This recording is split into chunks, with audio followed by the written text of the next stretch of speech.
Hi అండి, welcome to శ్రేయాన్షిస్ kitchen. మన channel ఎవరైనా ఫస్ట్ టైం చూస్తున్నట్టయితే కనుక ప్లీజ్ మన ఛానల్ని సబ్స్క్రైబ్ చేసి వీడియోస్ని లైక్ చేయండి. అండ్ మన ఛానల్ అనేది 0 సబ్స్క్రైబర్స్ నుండి స్టార్ట్ అవ్వడం జరిగింది, ఎవరి సపోర్ట్ లేకుండా. సో నేను మీ నుండి సపోర్ట్ అనేది ఎక్స్పెక్ట్ చేస్తున్నానండి. థ్యాంక్ యూ అండి. ఈరోజు వచ్చేసి మనం మసాలా గ్రేవీ ఆలూ కర్రీ చూద్దాం. So masala gravy aloo curry కోసం మనం ముందుగా టమాటోస్ అనేవి కట్ చేసుకొని ఒక మిక్సర్ జార్లో వేసుకుందాం. అండ్ నెక్స్ట్ లవంగాలు కొన్ని యాడ్ చేసుకోండి అండ్ కొంచెం దాల్చిన చెక్క.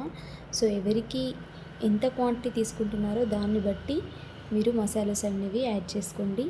సో నేను 1/2 kg చేస్తున్నాను కాబట్టి 4 లవంగాలు, ఒక 2-3 దాల్చిన చెక్క చిన్నవి, అండ్ మిరియాలు అండ్ కాజు తీసుకున్నాను. సో ఇవి తీసుకొని మీరు గ్రైండ్ చేసి పక్కన పెట్టుకోండి. నెక్స్ట్ వచ్చేసి ఒక ప్యాన్ పెట్టేసుకొని కొద్దిగా ఆయిల్ వేయండి. 2 టేబుల్ స్పూన్ వరకు ఆయిల్ వేసి దాన్ని వేడి చేయండి. కొంచెం ఆయిల్ హీట్ అవ్వగానే చెక్ చేసుకొని అందులో జీలకర్ర, ఆవాలు వేసేయండి. సో అవి కొంచెం పోపు వేసాక వేగగానే నెక్స్ట్ అందులో పచ్చిమిర్చి, ఆనియన్స్ వేయండి. సో ఆనియన్స్, పచ్చిమిర్చి వేసి మంచిగా వాటిని విడదీసినట్టు గరిటెతో తిప్పండి. అలా అయితే ఆనియన్స్ అనేవి సింగిల్గా వచ్చేసి మంచిగా ఫ్రై అవుతాయి అన్నమాట. సో మంచిగా కలపండి. ఆనియన్స్ అండ్ పచ్చిమిర్చి మంచిగా వేగాలి కదా. సో 1 నిమిషం వాటిని పైన లిడ్ పెట్టేసి ఉంచండి, అవి మంచిగా వేగుతాయి. నెక్స్ట్ ఒకసారి మూత తీసి చెక్ చేయండి, కలిపి చూడండి ఆనియన్స్ అండ్ పచ్చిమిర్చి గోలాయో లేదో. నెక్స్ట్ మళ్ళీ ఒకసారి తిప్పి కొంచెం సాల్ట్ వేయండి. కొంచెం సాల్ట్ పోపులో మనం వేసుకున్నట్టయితే కనుక మంచిగా ఫ్రై అవుతాయి అన్నమాట. సో ఎక్కువగా మనం మొత్తం కర్రీకి సరిపడా వేసుకోకపోయినా కొద్దిగా వేసుకున్నట్టయితే సరిపోతుంది. అండ్ నెక్స్ట్ అందులో కరివేపాకు, కొత్తిమీర, ఉల్లికాడలు మన దగ్గర ఏవైతే ఉంటాయో అవి యాడ్ చేసేసుకోండి. సో అవి యాడ్ చేసి ఒకసారి మంచిగా కలపండి. అవి బాగా వేగిన తర్వాత అందులో పసుపు యాడ్ చేయండి. సో పసుపు యాడ్ చేసి ఒకసారి అంతా మిక్స్ చేసిన తర్వాత నెక్స్ట్ మనం ఏదైతే మసాలా ప్రిపేర్ చేసుకుంటామో గ్రేవీ కోసం ఆ మిక్సీ పట్టుకున్న మసాలాని అందులో వేసేయండి. అందులో వేసి మంచిగా కలపండి. సో అది మొత్తం మిక్స్ అయ్యాక ఆనియన్స్ ఏదైతే వేయించిన ఫ్రై ఉంటుంది కదా, సో దాంట్లో ఇది మొత్తం మిక్స్ అయ్యాక ఒకసారి లిడ్ పెట్టేసేయండి. పెట్టేసి ఒక 5 మినిట్స్ అలా మగ్గించి నెక్స్ట్ ఒకసారి మూత తీసి చూడండి, ఇలా బబుల్స్లా వస్తాయి కదా. సో మళ్ళీ ఒకసారి వాటిని కదపండి, మంచిగా పైన కింద టోటల్గా తిప్పుతూ కదిపేసేయండి. సో నెక్స్ట్ ఆ తర్వాత అది మంచిగా ఉడికినట్టు అవుతుంది కదా. దాంట్లో మనం మిగతా ఇంగ్రీడియంట్స్ యాడ్ చేసుకుందాం. కారం యాడ్ చేసుకోండి. కారం అనేది ఎక్కువగా వేసుకోవద్దు ప్లీజ్, నేను మెన్షన్ చేసి మరీ చెప్తున్నాను. ఎందుకంటే ఆల్రెడీ మనం కారం అనేది మసాలాలు వేసుకుంటాం కదా. సో కొంచెం తక్కువగానే వేసుకోండి. నేను 1/2 kg ఆలు తీసుకున్నాను కాబట్టి 1.5 స్పూన్ వేసుకున్నాను. 1 స్పూన్ సరిపోద్ది, మాకు కొంచెం స్పైసీ కాబట్టి. స్పైసీ లవర్స్ అయితే 1.5 స్పూన్ వేసుకోండి, లేదంటే 1 స్పూన్ చాలు.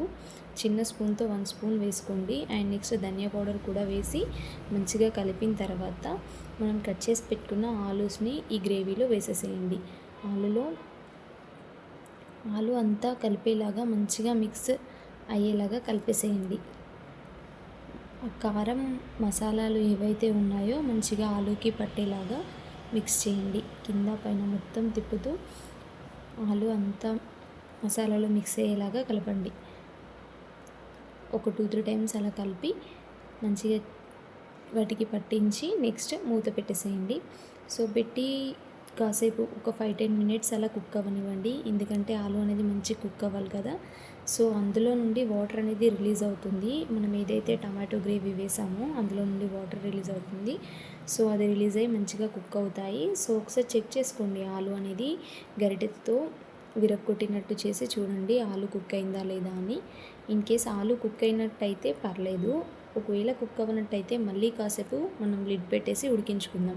ఇప్పుడు నేను ఇక్కడ చూసినట్టయితే ఆలు అనేది కుక్ అయింది, బట్ ఇంకా కొంచెం మంచిగా కుక్ అవ్వాలని చెప్పేసి నేను ఇంకాసేపు ఉంచడానికి కొన్ని పెడుతున్నాను, కొన్ని వాటర్ యాడ్ చేస్తున్నాను. ఎందుకంటే మనకి టమాటో వేసాం కదా, గ్రేవీ అనేది చిక్కగానే ఉంటుంది. సో ఇంకా కొంచెం మనకి గ్రేవీ సరిపోతుందా లేదా అనే దాన్ని బట్టి వాటర్ యాడ్ చేసుకోండి. సో నేను కొద్దిగా వాటర్ యాడ్ చేశాను.